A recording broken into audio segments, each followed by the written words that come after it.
When it comes down to stopping wing T offenses, you have to be very smart and you have to make sure your kids are coached up correctly. All right. We have three principles we go by when we're going against these wing T offenses. All right. Number one, we make sure we split the field. We like to split the field to make sure we don't overload our kids, and every kid knows their job. Every kid knows their job. When I say split the field, we literally split the field right down the middle.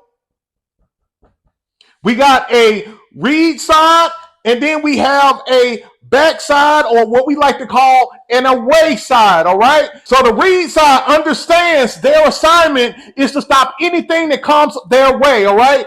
Then the backside, they understand that their assignment is to stop anything that comes their way. This eliminates a lot of confusion and missed assignments, which in the wing T, teams like to bust the play wide open, bust the game wide open by players being out of position and not doing what they're supposed to do. Make sure when you're at practice, you put your kids in scenarios where they are responsible for their side, all right? It's very important, because when you start having backside tackles coming across and then they hit you with a buck sweep or hit you with some kind of end around, you're messed up, right? So you want to make sure they're disciplined to their side. Number two, we want our defensive linemen to focus on occupying their gap, okay? Occupying their gap. In other words, we're not looking for them to just make a play in the backfield. We want them to hold up this offensive line and allow our linebackers to flow to the ball and to attack. I'm going to talk about that in a minute. But we want our defensive linemen, when they shoot their gap, we want them to hold that gap, all right? We don't want any running lanes created, because in the wing T, we know in the wing T, they like to run off tackle a lot, all right? They like to wash the defensive line down the field.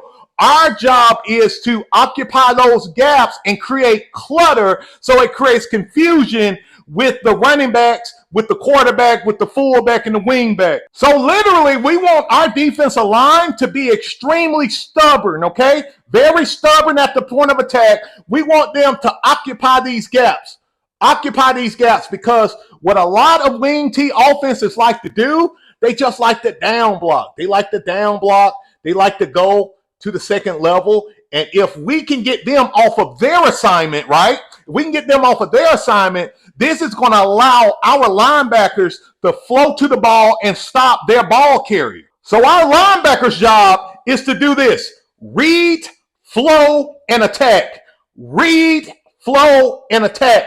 So if our defensive linemen are doing their job, which is occupying the gap, this gives our linebackers the chance to read the play, flow to the ball, and attack. Because we know, again, in the wing T, they may do some kind of sweep to the outside or sweep off tackle. They may have their wingback come around and do an end around. So what we want to do is, if the play is designed, for example, to go off tackle, we want this guy to either try to bounce it in, which he's not going to have nowhere to go, or bounce it out, which should allow our linebackers, our outside linebacker and middle linebacker on that play side, you see this, to flow to the ball, and also should allow our cornerback to flow to the ball as well. This is exactly how we play wing T offenses. And I cannot stress this enough. Teach your guys how to do their job.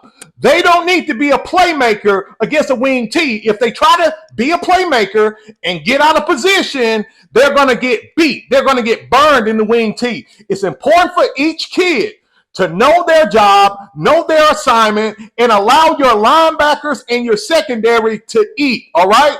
Defensive line need to occupy.